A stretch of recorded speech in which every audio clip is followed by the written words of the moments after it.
Hello everyone, welcome to my first long video. আর এটা হবে get ready with me video. তো অনেক দিন ধরেই ভাবছিলাম যে লং ভিডিও করব বাট টপিকই খুঁজে পাচ্ছিলাম না যে কিসের ওপর করব। তো ভাবলাম গেট রেডি উইথ মিটাও খারাপ হবে না, তাই এটাই করলাম। তো আমি এসেছিলাম আমার মামার বাড়ি একটা বিয়ে বাড়ি অ্যাটেন্ড করার জন্য। তো আজ হচ্ছে বিয়ের রাত, তো আমি রেডি হতে বসে গেছি। আর এখানে আমাকে ডিস্টার্ব করতে সবাই চলে এসছে আর আমি ওদেরকে হাই করতে বলছি। তো প্রথমেই তো স্কিন কেয়ার আমি সেরে নিয়েছিলাম অফ ক্যামেরায়। দেন ইউজ করেছিলাম স্টোভ ক্রিম।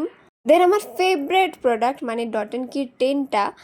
যখন থেকে ডট অ্যান্ড কির 10টা আমি কিনেছি তবে থেকে আমি ফাউন্ডেশন কী সেটা আমি ভুলেই গেছি। রাতে হোক বা দিনে কখনোই ফাউন্ডেশন ইউজ করি না। দেন বেসটা সেট করার জন্য ইউজ করলাম লুজ পাউডার।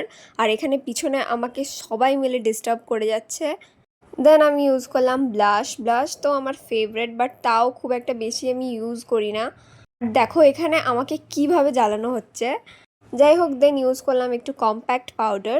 আর হ্যাঁ, এই বিয়েটার লং ব্লগও আসবে। দেন আমি ইউজ করেছি হাইলাইটার ভরে ভরে, কারণ লাইফটা না চমকালেও হবে, এবার মুখটা চমকাতে হবে। দেন আমি চলে এসেছিলাম নিচে শাড়ি পরতে, আর আমাকে তো শাড়িটা আমার মামি পরিয়ে দিয়েছিল আর খুব সুন্দর পরিয়েছিল। দেন যে জুয়েলারিগুলো হয় সেগুলো পরলাম, মানে কানের আর চুড়ি। এখন তো আমি সব জায়গায় এই কাশ্মীরি চুড়িগুলোই পরছি। আর বাঁ হাতে পরে নিয়েছিলাম ঘড়ি। আর চুলটাতে করা হয়েছিল কার্লস, যেটা আমাকে মামি করে দিয়েছিল।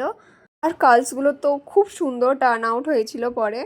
আর এদিকে আমি আমার আউটফিটটা দেখিয়ে দিলাম, মানে শাড়িটা আমি কিভাবে পরেছি এটা দেখিয়ে দিলাম। আর চুলটা খোলার পর তো মানে লিটারেলি আমাকে দারুণ লাগছিল। আর মেকআপটাও তো দারুণ হয়েছিল। এই লুকটার প্রতি তো আমি নিজেই ফিদা হয়ে গেছিলাম। আমাকে কেমন লাগছে এটা তোমরা কমেন্টে জানিও। And then final fit check করে তো বেরিয়ে পড়েছিলাম। তো আজকের ভিডিওটা এইটুকুই। Okay, by.